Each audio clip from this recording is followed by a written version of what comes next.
Amigos de Fundación Nuestra Historia,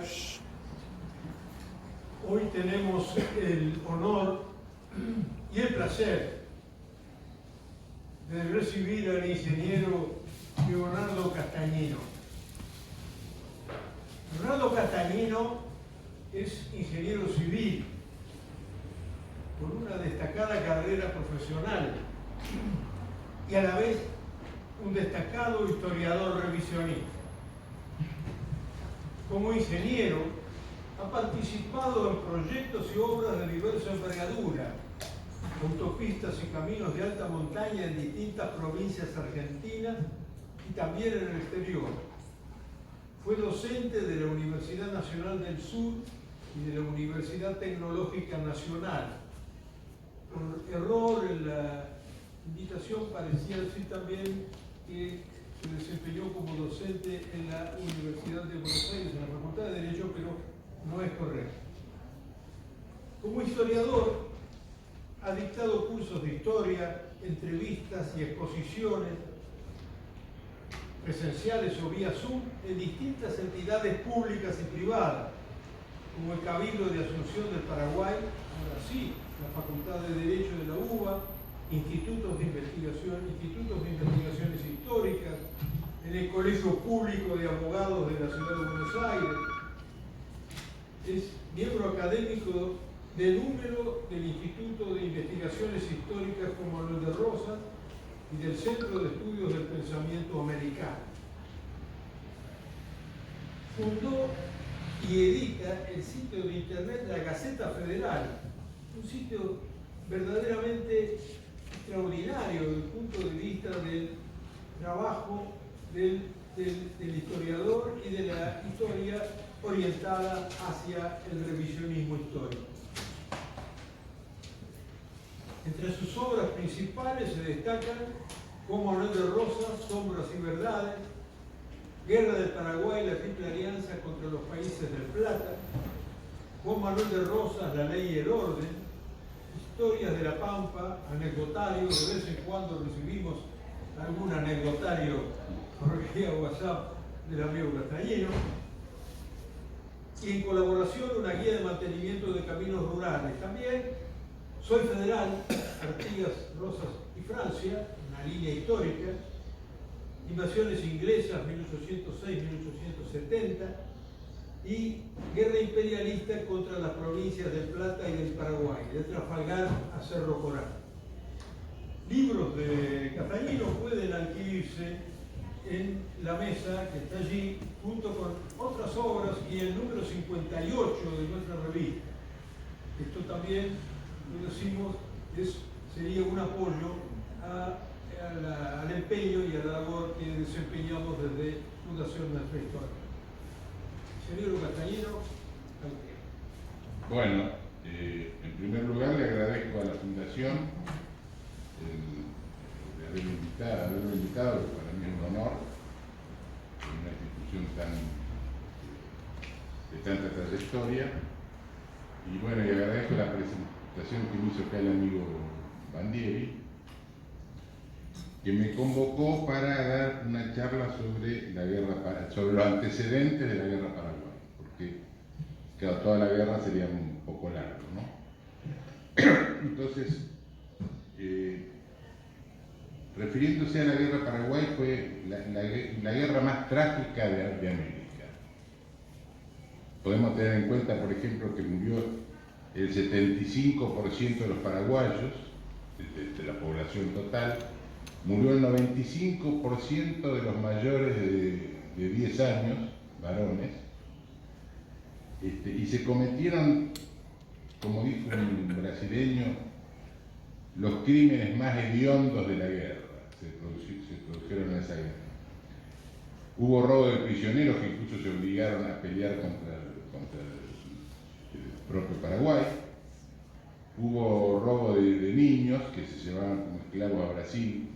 Uno de ellos es, por ejemplo, Domecq García, que llegó al almirante. Hay un astillero acá que se llama Domecq García, que está ahí en la Costanera Sur.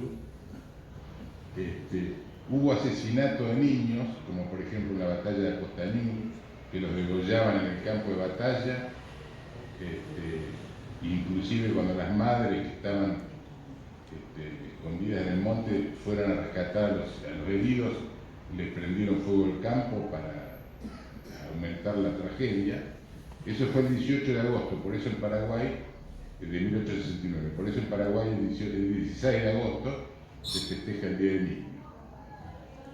Después hubo otro hecho trágico, digamos, que fue producido por el conde de U, que era yerno de Pedro II, en Piribebuy, que cerraron todas las puertas del hospital con heridos y niños y ancianos que estaban enfermos, digamos, y le prendieron fuego. Incluso, según los testigos, dice que la gente que alcanzaba a escapar era empujada hacia adentro para terminar la tragedia, ¿no? Después, vencido Paraguay, hubo destrucción de industrias, de escuelas. Paraguay en esa época tenía, por ejemplo, ferrocarril, tenía telégrafo, había 460 escuelas en todo Paraguay, inclusive el mismo Alberdi dice, prácticamente no había analfabetismo en Paraguay, y todos los paraguayos tenían por lo menos uno o dos oficios. Incluso hay testimonios de paraguayos de esa época que dicen, éramos un pueblo feliz, trabajábamos 2 veces al año, cuando sembrábamos y cuando cosechábamos, y el resto del año nos pasábamos abajo de un árbol tocando la guitarra. Otro hecho trágico que se produjo fue el saqueo de Asunción. Cuando cae Asunción, el ejército, sobre todo brasileño, hace un saqueo terrible, incluso hasta saquea las tumbas del cementerio buscando los dientes de oro de los paraguayos. Se roban de Paraguay obras de arte, metálico, muebles, hasta las aberturas que eran de algún valor, quemaron el resto.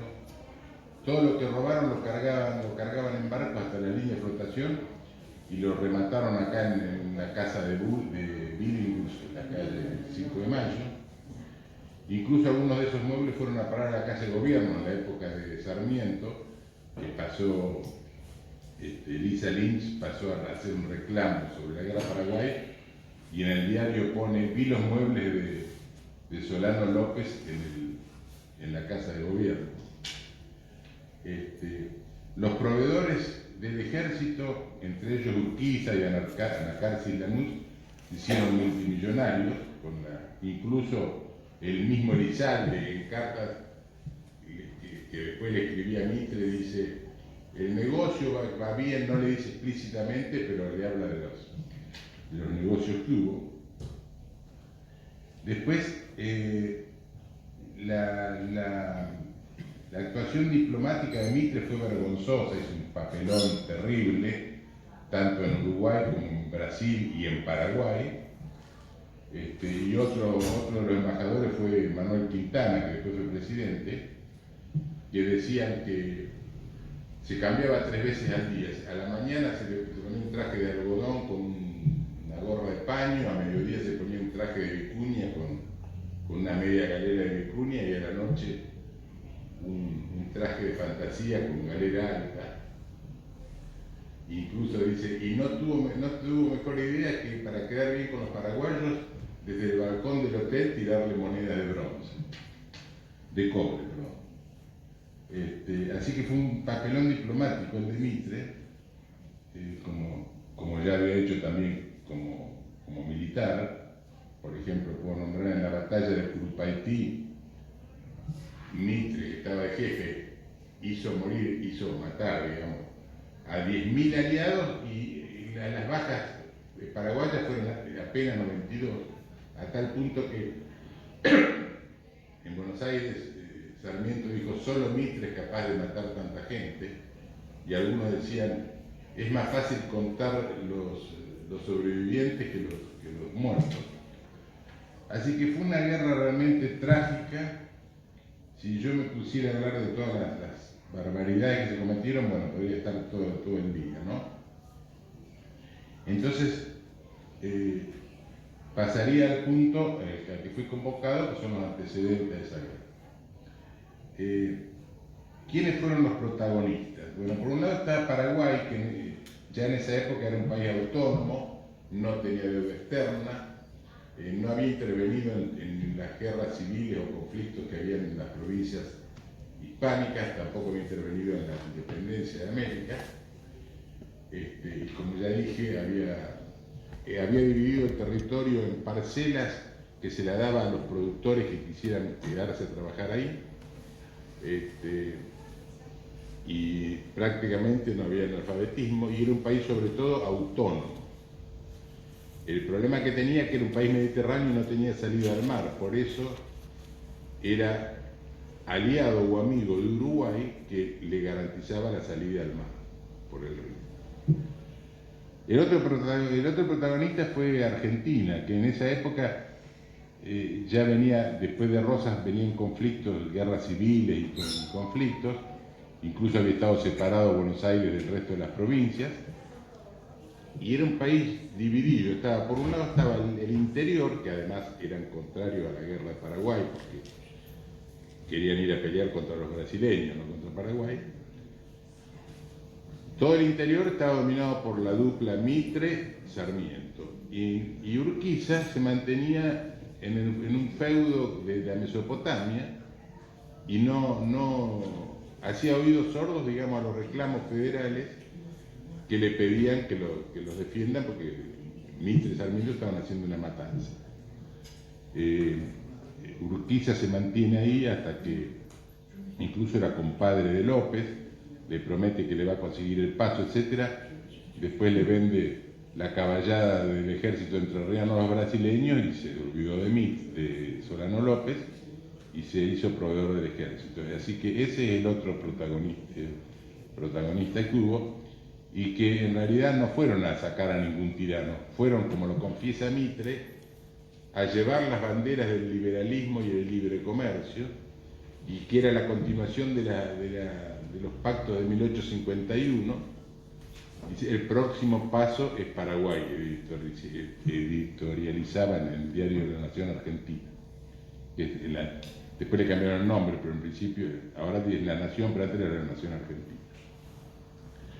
El otro protagonista era Brasil, que siempre fue aliado de los ingleses, y durante se había mantenido como imperio y había ido avanzando sobre las demás provincias, sobre las provincias hispánicas.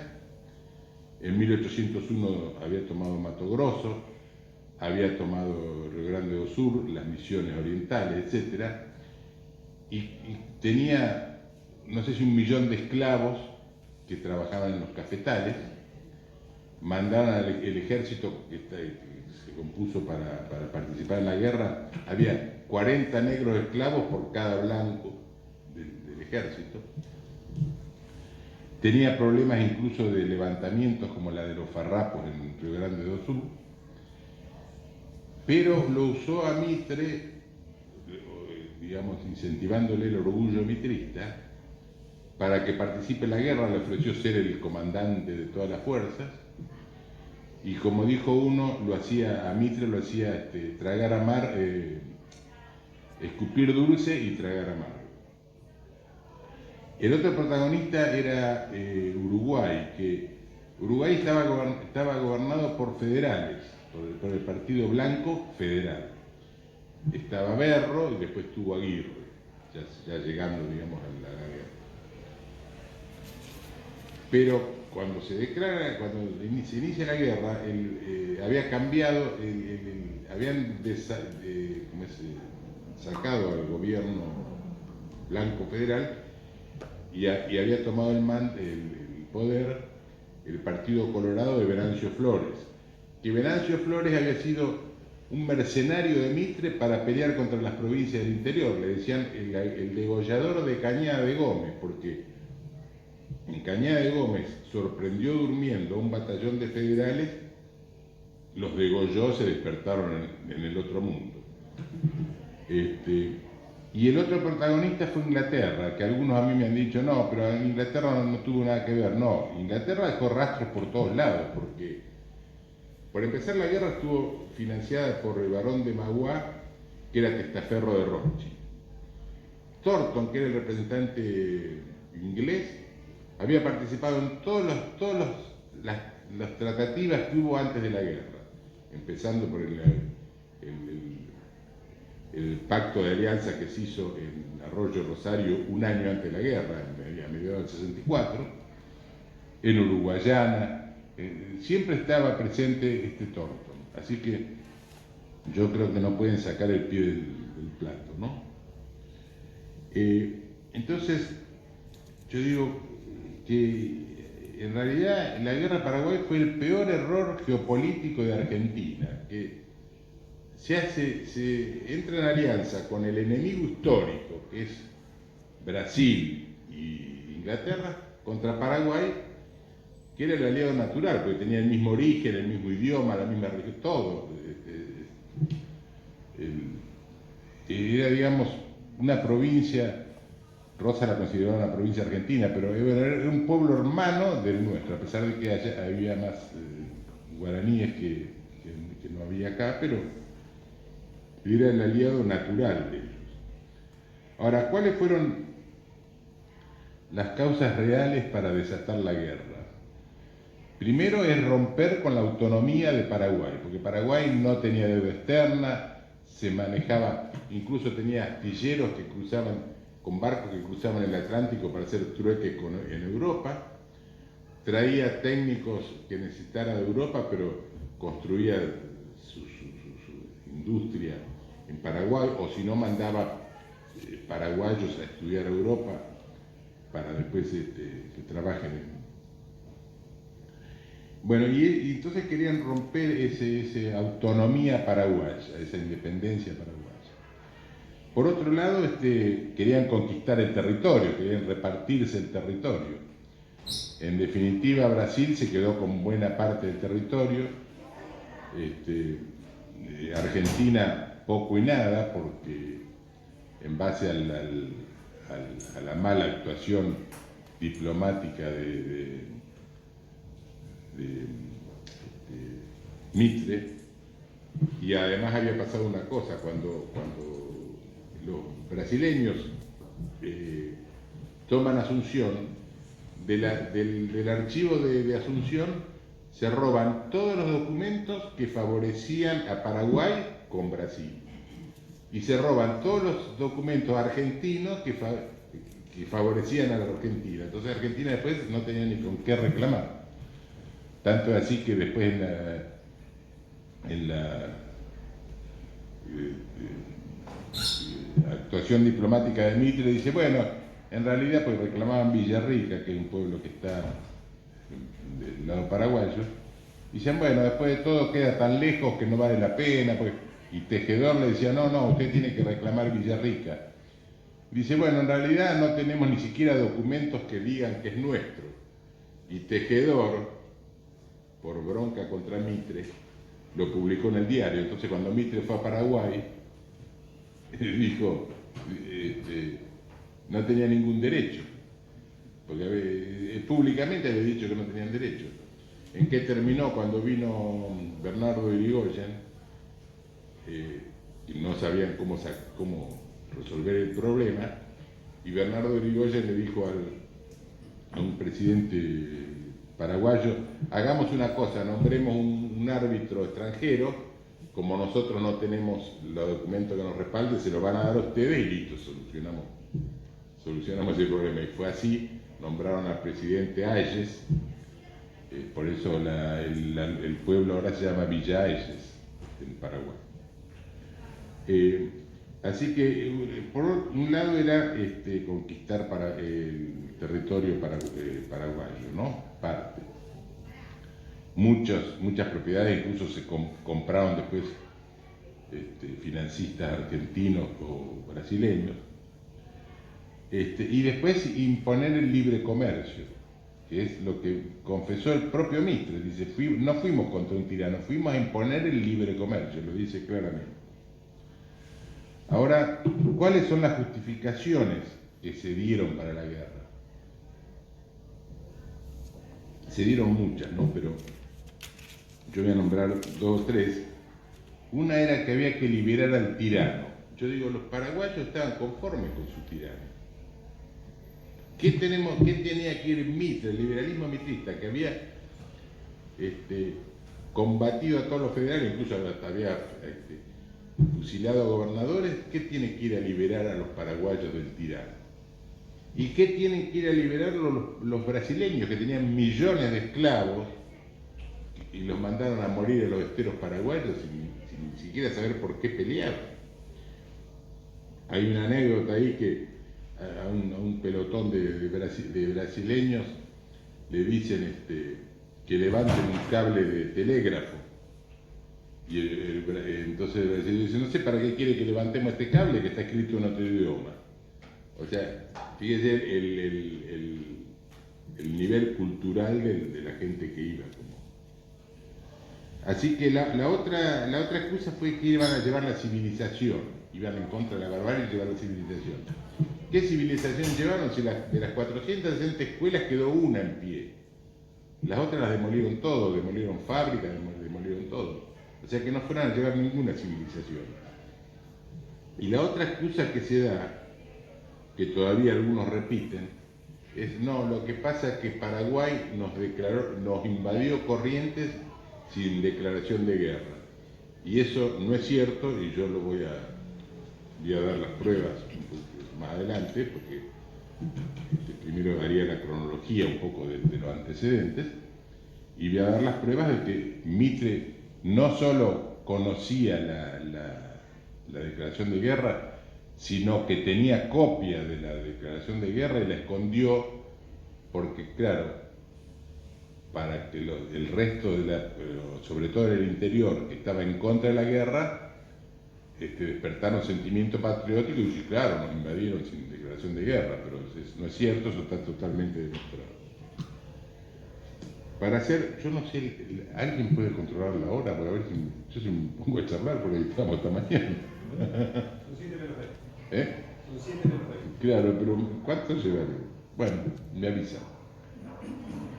Entonces, para hacer una cronología rápida de la guerra, de los antecedentes, porque no empezó un año antes ni una década antes, empezó mucho antes. Ya dije, en 1801 Brasil ocupa Mato Grosso, que era territorio que dependía de Paraguay, y Paraguay siempre lo reivindicó como propio.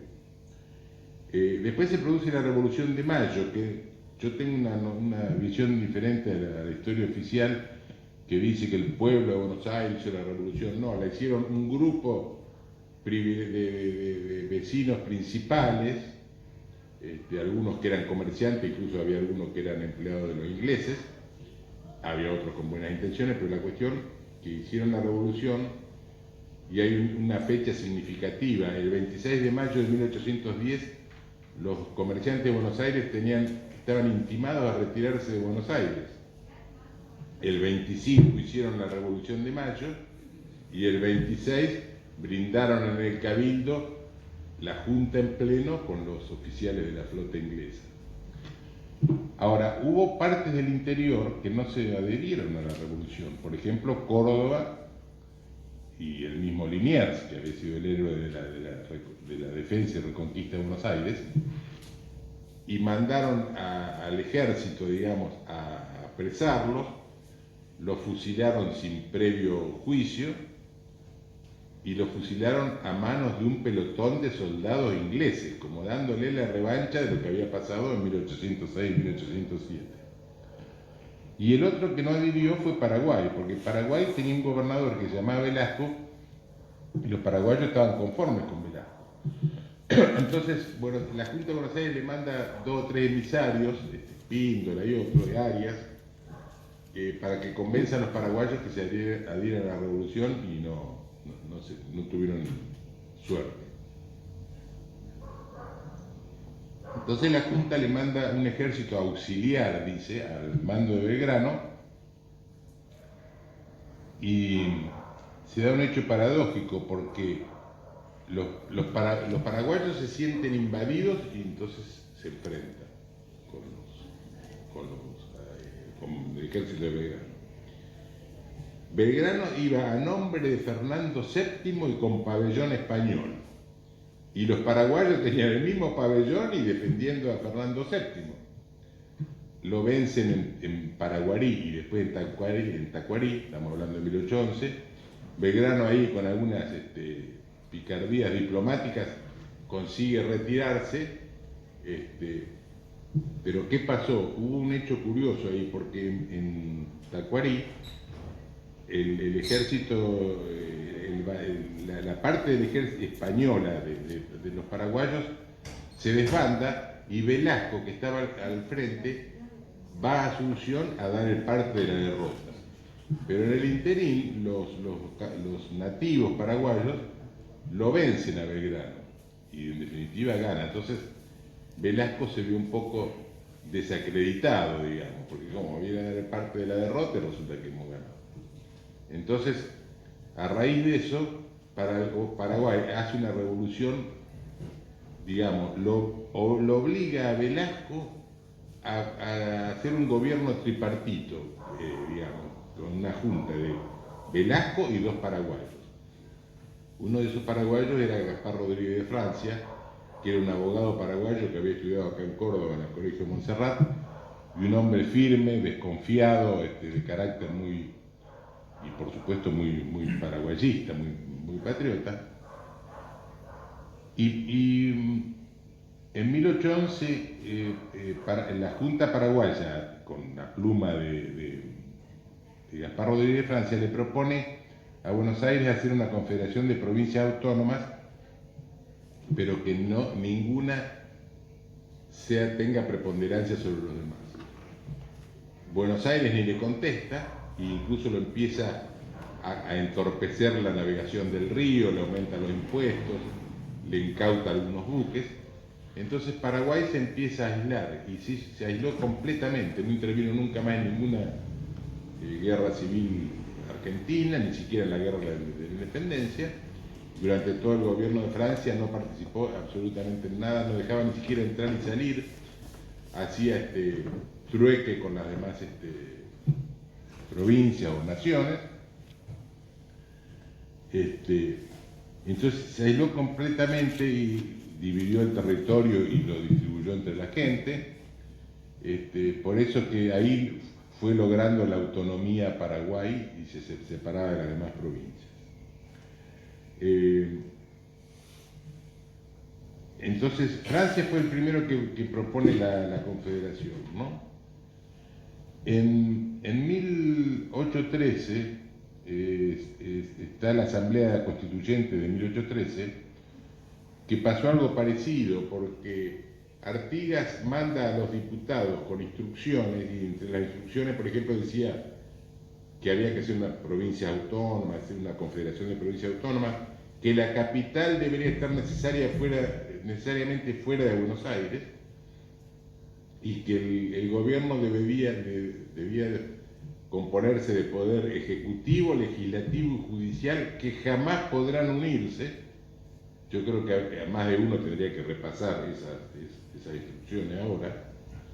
La cuestión que en aquella época a los diputados no los dejan incorporarse a la asamblea. Entonces Artigas se empieza a distanciar de Buenos Aires, se forma la Liga de los Pueblos Libres, que la compuso la Banda Oriental, Entre Ríos, Corrientes, Misiones, Santa Fe y Córdoba. Incluso declaran la independencia en 1815 en Arroyo de la China, y declaran la independencia de España y de toda potencia extranjera. Buenos Aires, ¿cómo contesta eso? Y Buenos Aires convoca al Congreso de Tucumán de 1816, los pueblos libres no intervienen salvo Córdoba, que mandó un delegado, y el 9 de julio declaran la independencia de España, nada más. Y ante una protesta de alguno de los miembros, 9 días después le agregaron la frase "y toda potencia extranjera". Después, en 1820 se produce el enfrentamiento entre Estanislao López y Ramírez contra Buenos Aires. Vence los federales,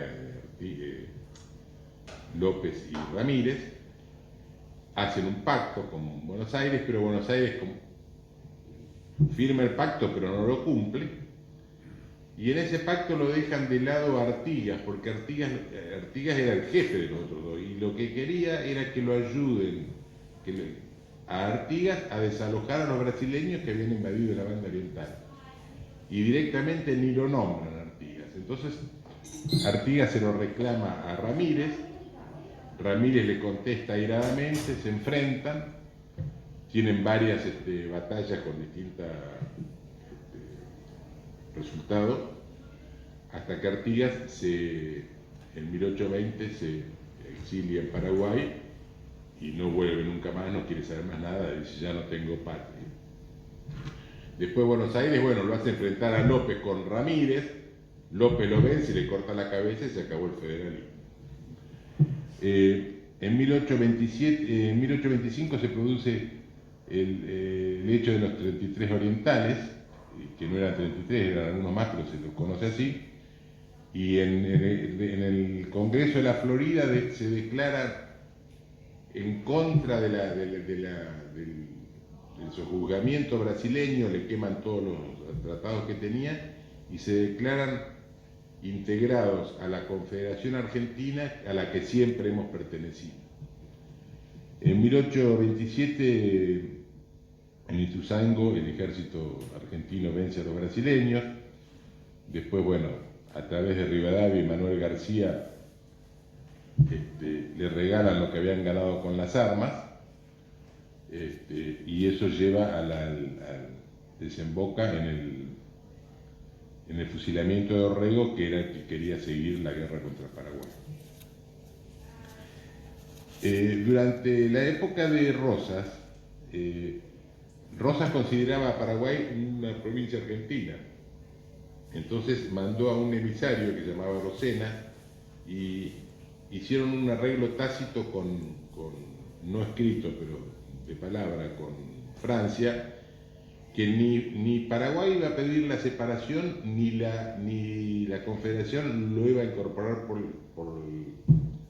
la fuerza, que era una política de Rosas. No incorporó a la banda oriental por la fuerza, ni tampoco en 1840, cuando venció a la Confederación Peruano-Boliviana y le propusieron que la incorpore, dijo no, dejémosla que se organicen de nuevo y después que se incorporen voluntariamente, porque si no va a haber un rencor que no va va a durar para siempre. Y dice, yo no voy a hacer eso mientras yo esté en el gobierno, no lo voy a hacer. Eso se lo dice en una carta a Pacheco, que era el general amigo de él.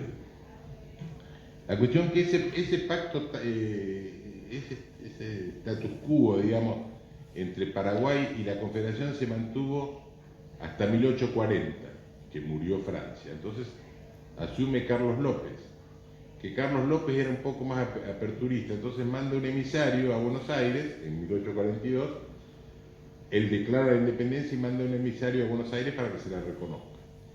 Al emisario acá lo atienden muy bien, hasta un mes, hasta se convence de que sí, no nos conviene separarnos, y entonces Rosa le contesta con dos notas a Paraguay. Una pública que le dice, yo no estoy ni a favor ni en contra de que se separen. Dice, lo que sí, que depende, es una decisión que tienen que tomar todas las provincias cuando se pacifiquen, la vamos a convocar y que decidan si permitan que Paraguay se separe o no. Pero en una carta, en una nota confidencial, le dicen, no les conviene separarse porque nos vamos a debilitar nosotros y ustedes, nos van a invadir los brasileños, se les va a llenar el país de logias y de extranjeros y nos van a invadir. Que fue lo que pasó 20 años después, en 1865. Eso fue en 1842. Y para mí ese fue uno de los errores paraguayos, porque no solamente pidió la independencia, sino que publicó la nota oficial, pero no la nota confidencial donde estaban las verdaderas motivos que le negaba, que era no no nos separemos porque nos van a invadir los brasileños. Esa parte no la publicó, entonces los paraguayos tomaron como una especie de resentimiento hacia Rosas, que le llevó a cometer algunos otros errores. Por ejemplo, en 1852, cuando lo derrocan a Rosas, los paraguayos no mandan tropas, pero estaban de acuerdo, digamos, porque tenían la promesa de los brasileños que si lo derrocaban a Rosas, le iban a reconocer la independencia a Paraguay. Así que bueno, después de Caseros, en 1857 se hace un tratado de navegación, porque los paraguayos le seguían entorpeciendo o dificultando la navegación del río a los brasileños para ir a Mato Grosso. Entonces en 1857 los brasileños bajo presión le sacan un tratado que entre las cláusulas que tenía era que le limitaba el tonelaje a los buques que iban, les prohibía llevar armamentos, le limitaba, podían estar artillados pero únicamente en forma defensiva, y además tenían la obligación de entrar en los puertos paraguayos para ser inspeccionados. Eso en definitiva fue la chispa que desató la guerra entre Paraguay y Brasil. Después lo voy a dar con un poco más de detalles. Después otro error que yo le adjudico a López es que en Cepeda, en 1859, que se pelea Urquiza con Mitre, López hace de mediador y los hace componer, que fueron los que después lo fueron a derrumbar Paraguay. Inclusive los hace, los pone de acuerdo, y cuando se va a tomar el buque de vuelta, los ingleses se lo bombardean acá en la rada de Buenos Aires, por un asunto que tenían Paraguay con los ingleses. Paraguay López le reclama a Argentina y dice, yo argentino, no tengo nada que ver, se tuvo que volver por tierra López, ¿no? Después se produce Pavón, porque en Cepeda le habían obligado a Buenos Aires a reunirse otra vez con la Confederación, pero en definitiva no se cumplía, entonces se enfrentan nuevamente Pavón, Urquiza con Mitre. Y según confesión de Mitre, en una tenida masónica que se hizo antes de la batalla, habían determinado que la batalla tenía que ganarla Mitre. Y que tal es así que la caballería entrerriana desbandó a la caballería porteña, Mitre disparó, Urquiza dio media vuelta y se volvió al tranco Entre Ríos, y Mitre iba llegando acá a Luján y recibió un chasque con un papel que decía: vuelva general que hemos ganado. Entonces, ¿a qué acuerdo se llegó? Mitre y Sarmiento también iban a hacer cargo de la Confederación de las provincias del interior, y Urquiza se iba a mantener en la Mesopotamia.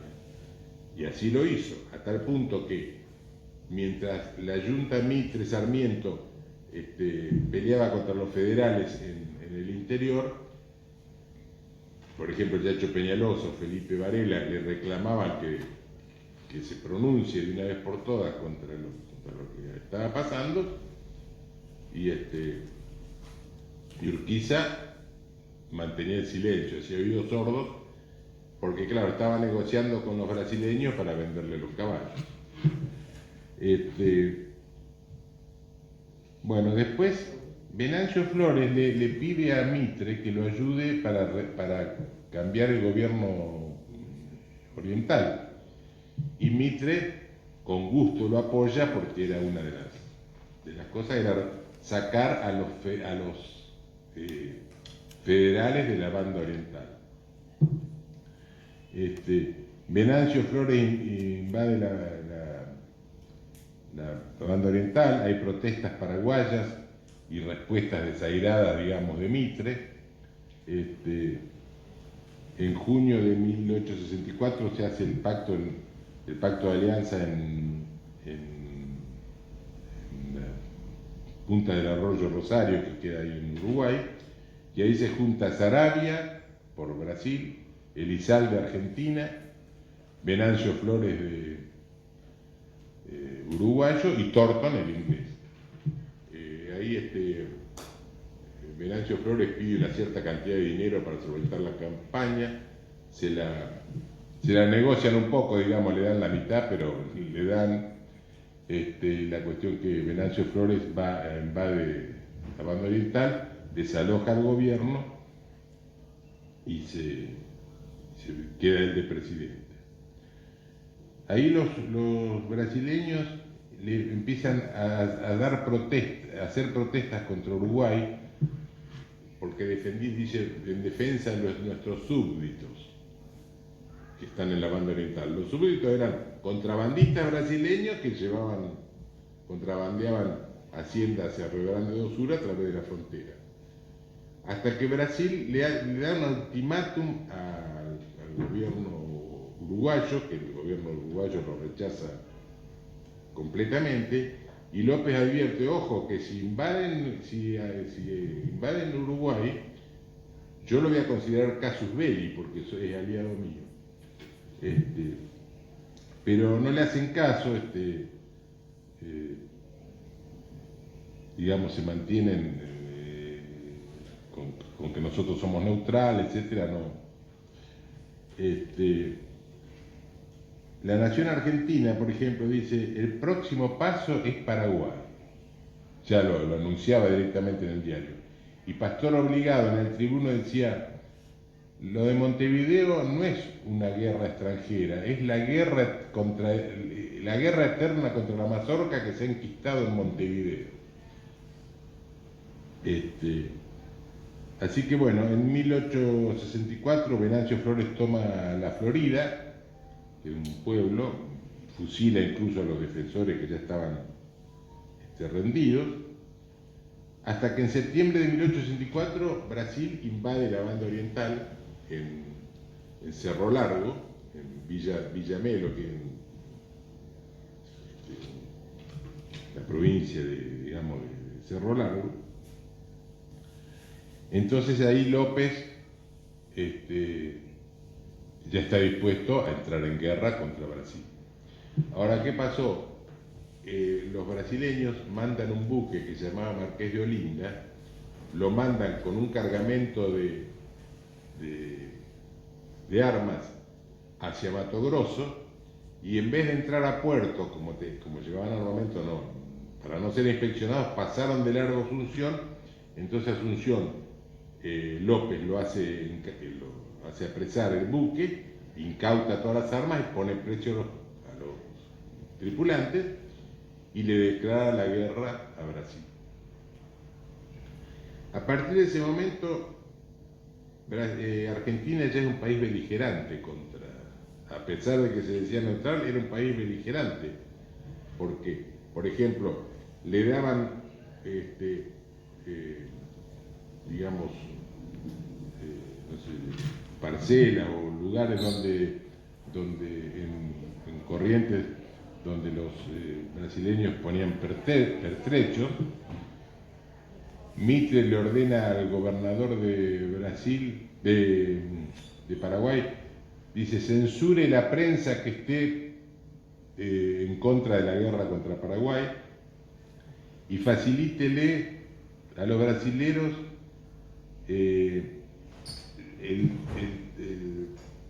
mandar correspondencia en valija diplomática a nombre de Elizalde, o sea que hasta estaban contrabandeando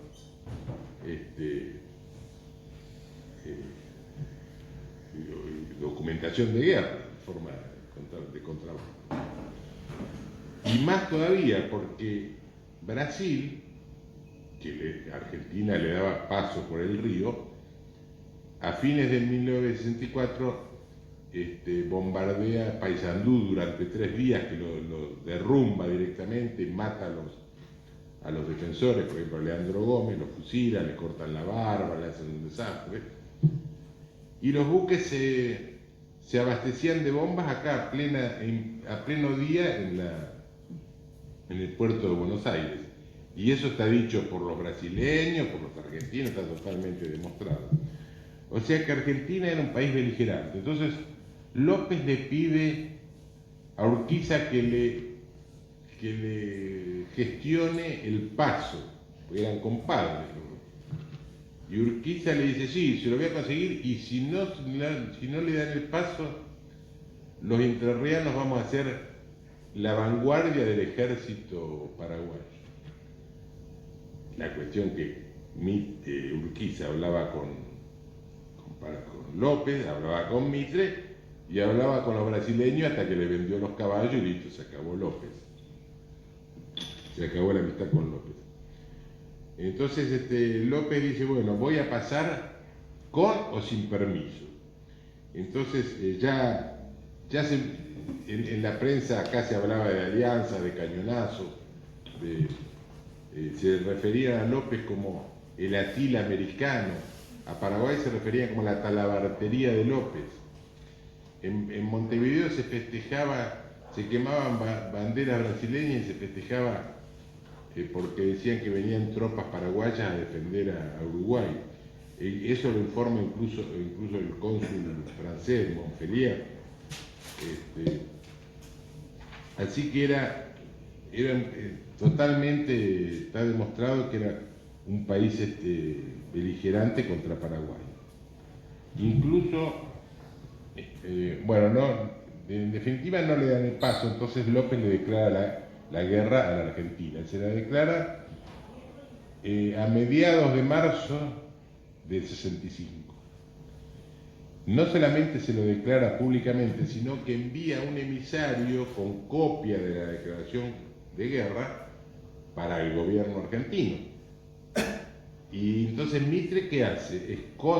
Pone preso al emisario hasta después de la guerra, o hasta casi terminando la guerra. Esconde la declaración de guerra y se queda esperando, ¿no?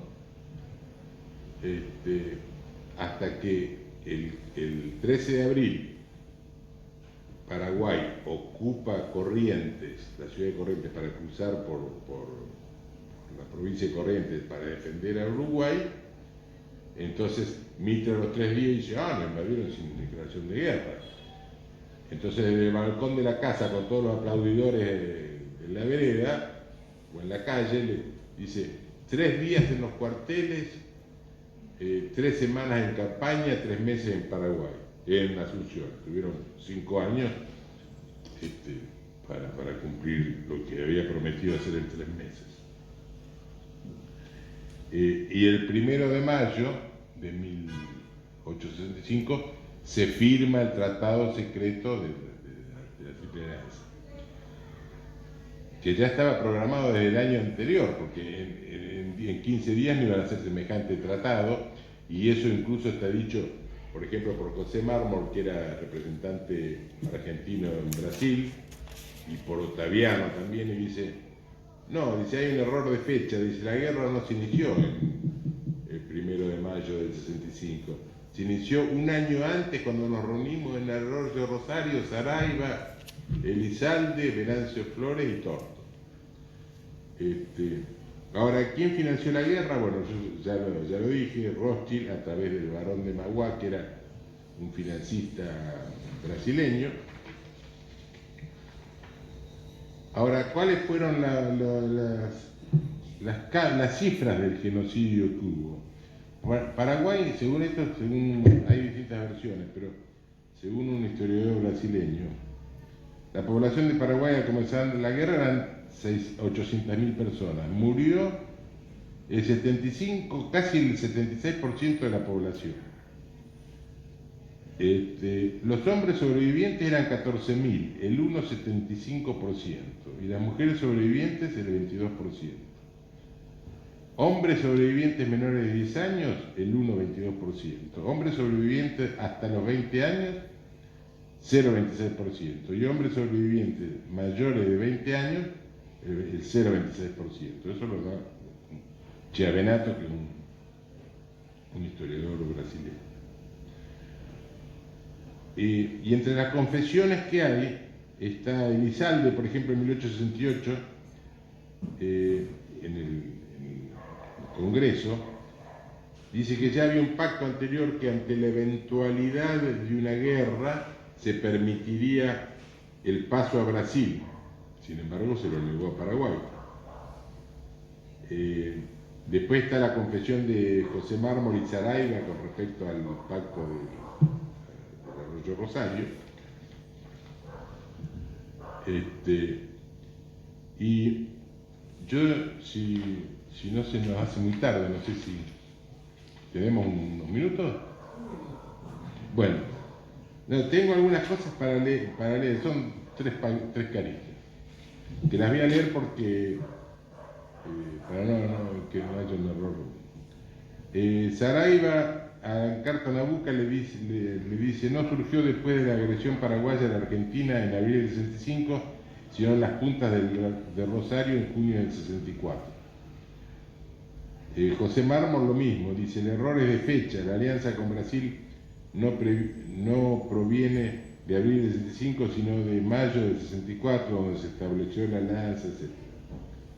Rufino Elizalde declara en el Congreso, había un acuerdo consignado en un protocolo celebrado entre el gobierno de la Confederación y el Imperio de Brasil para que en la eventualidad de una guerra entre Brasil y Paraguay se había de dar paso a Brasil por territorio argentino. En diciembre del 64, el diario La Nación Argentina de Mitre decía, hemos explicado que la política de la Alianza de 1851 es el punto de partida y la base en que reposa la política liberal en el Río de la Plata.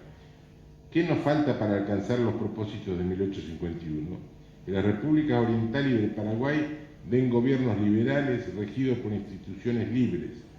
Viene ahora el turno Paraguay. El Paraguay, que es la negación de la Alianza de 1851, se encuentra hoy precisamente por eso unida al gobierno de Montevideo.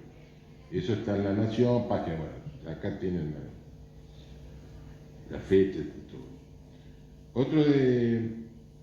Otro de que la guerra fue la continuidad de Caseros nos da Pastor Obligado cuando dijo eso de que era la guerra contra la mazorca que se había enquistado en Paraguay, en Montevideo. Con respecto a las intenciones brasileñas, Caxias, que era el jefe brasileño que quedó cuando se fue Mitre, le manda al emperador una carta y entre sus párrafos dice, refiriéndose a que los paraguayos habían querido tomar la armada, abordar la armada paraguaya, y entonces Caxias le dice que teme que López logre el abordaje y tome la flota brasileña, y todo estará perdido. Entonces todos nuestros planes sobre las repúblicas argentina y oriental y las demás repúblicas del Amazonas quedarán frustradas para siempre.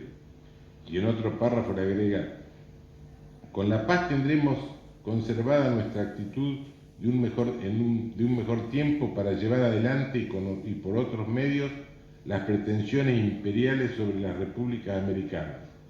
Con la paz conservaremos nuestra ascendencia sobre la República Argentina y Oriental por razón de los compromisos que el general Mitre y el general Flores han contraído con el gobierno de su majestad.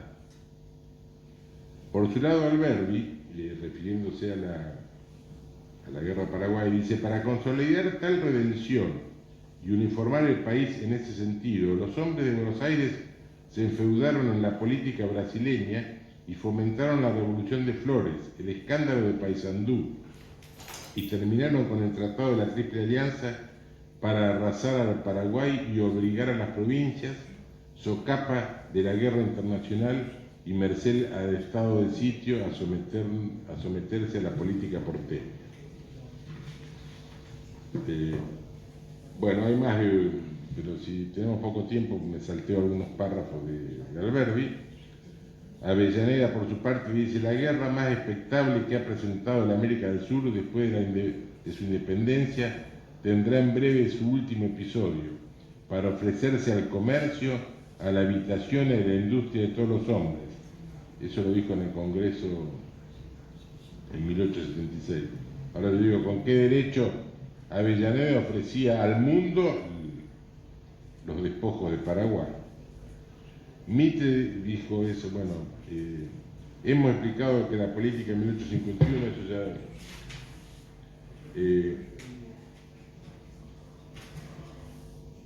después, la masonería, en un acto masónico que hubo, Sarmiento, que participaba Sarmiento y Mitre agitando un instrumento masónico dijo: ¿qué es Sarmiento? Un pobre hombre como yo, un instrumento como este, mostrando el compás.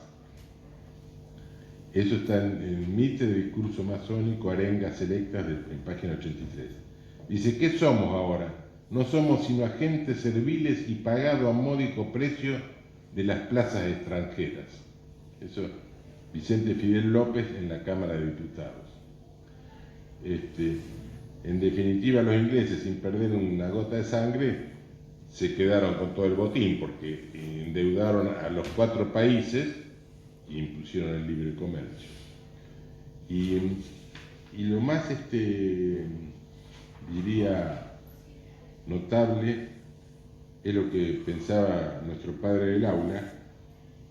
Dice que no solamente fogoneó la prensa para que se haga la guerra a Paraguay, sino que en marzo del 69 llega a Buenos Aires la noticia de Francisco Solano López de Cerro Corá, y Sarmiento mandó una banda de música a tocar serenatas a la puerta de Mitre, y el mismo día le escribía a Mrs. Mann, que era una maestra norteamericana amiga de él, y le dice: no crea que soy cruel. Es providencial que un tirano haya hecho morir a ese pueblo guaraní. Era preciso purgar la tierra de toda esa excrescencia humana. Y el 1 de abril de 1869 le escribe a Mrs. diciendo que soñaba formar con emigrados de California una colonia en el Chaco que puede ser el origen de un territorio y un día de un territorio yanqui. Y en carta del 12 de octubre de 1869 a Manuel García le dice: la guerra no está concluida, aunque aquel bruto Solano López tiene todavía 20 piezas de artillería y 2000 perros que han de morir bajo las patas de nuestros caballos. Ni a la compasión mueve ese pueblo rebaño de lobos. Estamos por dudar de que exista Paraguay, descendientes de razas guaraníes, indios salvajes y esclavos que obran por instinto a falta de razón. En ella se perpetúa la barbarie primitiva y colonial. Son unos perros ignorantes. Al frenético, idiota, bruto y feroz borracho Solano López lo acompañan miles de animales que obedecen y mueren de miedo. Es providencial que un tirano haya hecho morir a todo ese pueblo guaraní. Era necesario purgar la tierra de toda esa excrescencia humana, raza perdida de cuyo contagio hay que librarse. Que entre paréntesis agregaré solo una frase, que Caxias lo acusa a Mitre de tirar cadáveres al río Paraná para infectar las costas argentinas, que le eran contrarias a Mitre, a la política Mitre. Y por último me acuerdo de una frase que en la batalla de Tuyutí había 35.000 aliados y los paraguayos lo atacan y se desbandan, sale un entrevero terrible, y el coronel Chenó, argentino, ¿no?, dijo: somos una montonera con música. Dice: y a decir verdad, con mala música. Así que bueno, eso sería todo. Les agradezco la presencia.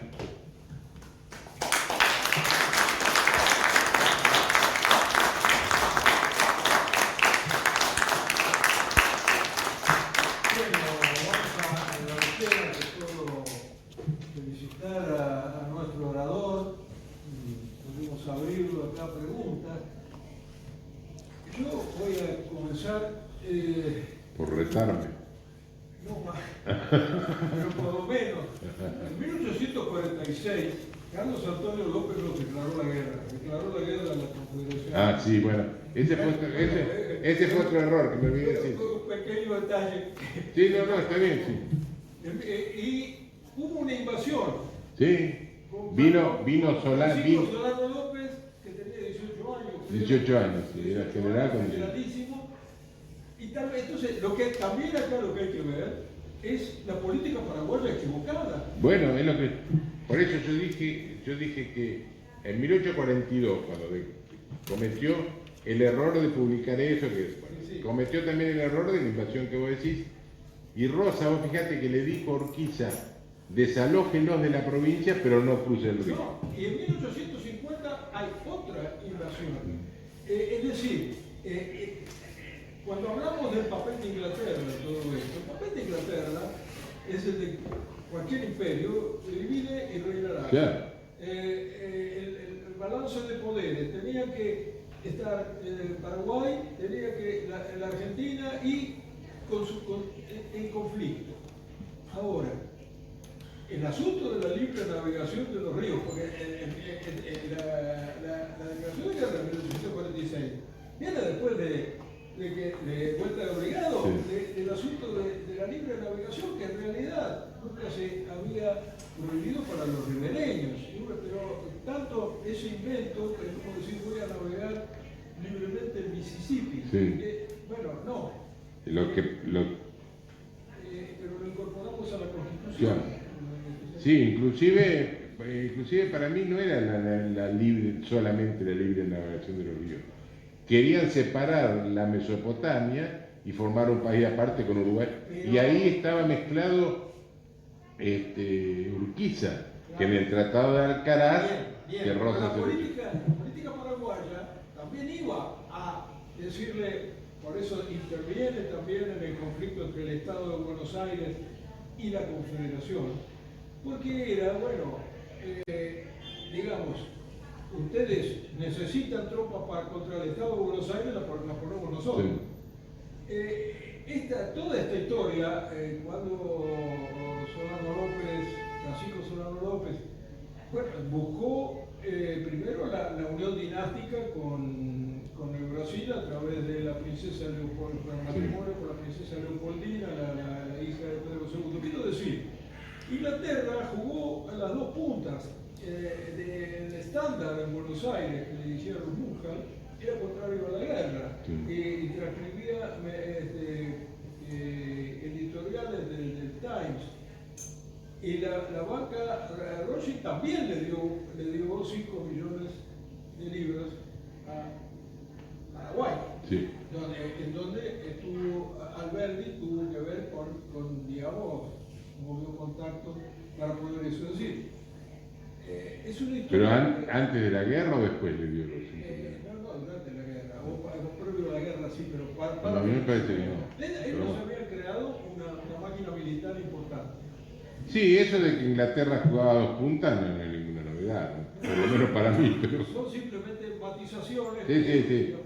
Lo que pasa es que en media hora, 1 hora tampoco se puede explicar toda la guerra, pero acepto tus observaciones, me parece perfecto.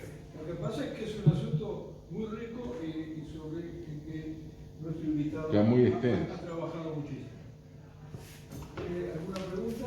Sí, perdón. Tengo entendido, quizás puede ser mala información, pero que, bueno, el ferrocarril que había en ese momento en Argentina, digamos, era del Estado argentino, no era inglés. Y después, en consecuencia de esta guerra provocada por los ingleses, Argentina, para pagar esa deuda, transfirió lo que había de ferrocarril acá en el Estado argentino a Inglaterra, a capital. Sí, el primer ferrocarril fue Capital Nacional. El primer ferrocarril, la porteña, de Chile, es de Capital Nacional. Sí, pero fue después de la guerra, ¿no? Durante la guerra no había. Ahora, el ferrocarril que estaba en Paraguay, 12 kilómetros tenía. Sí, está bien. Bueno, no era. Pero en Argentina no había ni 1 kilómetro. No, está bien, es cierto. ¿Qué tal, ingeniero? Sí. Bueno, yo creo que este señor el mariscal Francisco Solano López se venía preparando muy bien para la guerra. Porque si nos ubicamos en la época de la conformación del país, la agresividad brasileña, Por otro lado, tenía un buen ejército, muy bien armado, una buena industria, como usted lo ha dicho, pero necesitaba la salida al mar. Y la idea de él era dividir en dos Brasil prácticamente. Yo creo que nunca pudo haber imaginado una alianza entre Argentina y Brasil. La prueba está que no pudieron avanzar nunca, siempre fueron a la defensiva y atrasó al país 100 años. Me parece a mí, perdón, con Sí, todo sí. respeto, No, que no, fue un claro. error de estrategia del mariscal Francisco Solano. No, bueno, yo creo que a Solano López lo rinconaron para llevarlo a la guerra. Ahora, que tenía un ejército poderoso, tampoco estoy de acuerdo, porque lo que tenía López era que cada poblador de esos que le daban una porción de terreno, tenía la obligación de tener 2 caballos y armas blancas y tal vez alguna arma de fuego, entonces tenían milicianos. Tanto así que el ejército paraguayo peleaban descalzos. No tenían ni botines para pelear. Así que eso del ejército poderoso, yo creo que no. Bueno, yo he leído que sí. Yo Paraguay. creo que ya el padre le había dicho, defiéndete. Con la ¿Pluma? con la pluma y no con la espada, sí. Sí. Lo que pasa es que lo rinconaron, Ya. Ajá. al tomarle Uruguay lo dejaban sin la salida al mar y bueno. Ya Gracias. el paso inocente por Corrientes no fue la mejor. Yo creo que hubo errores en Carlos Antonio López, pero Carlos Antonio López, después de la declaración de guerra argentina, vuelve para atrás, prudenciaba mucho más de lo que de Francisco Solano López, que tal vez le faltó un componente de prudencia. El final de Francisco Solano López en el Cerro Corá verdaderamente cubre cualquier error, porque fue Sí, una muerte tanto él como la del hijo, el primer hijo que había tenido con Eliza Lynch, de 14 años, Sí. claro, que murió también, cae también en el Cerro Corá. Bueno, también Sí, lo del paso de Corrientes, que Mitre le negaba, le decía pase por el Paraná, que es como ofrecerle un peine a un pelado, porque si Paraguay no tenía buques de guerra.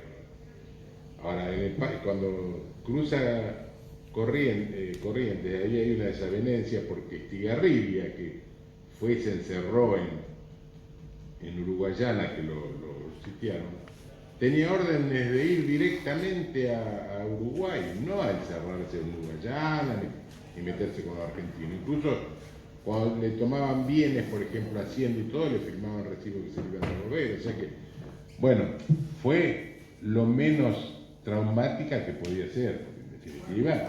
Los argentinos no tienen esa. Y bueno, claro, lógico. Perdón, ¿alguna otra pregunta?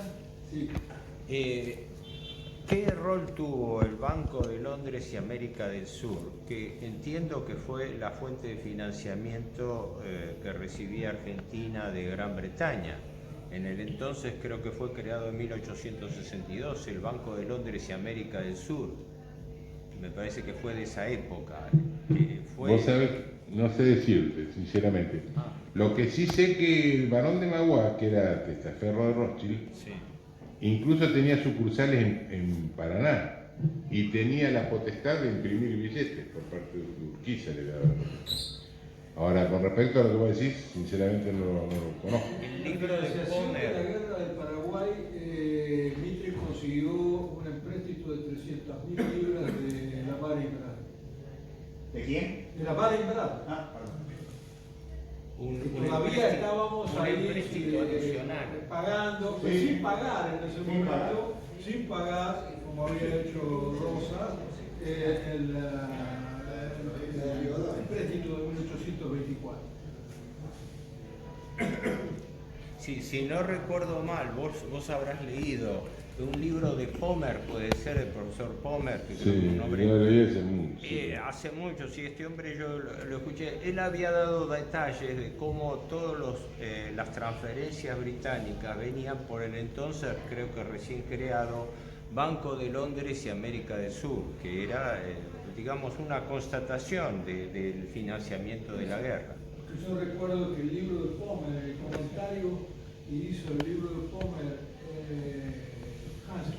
Juan Pablo Oliver, en la revista del Instituto de Investigaciones Históricas Juan Manuel de Rosas, abrió una polémica, era en 1969, si recuerdo bien, una polémica muy fuerte sobre la guerra de Paraguay dentro del instituto.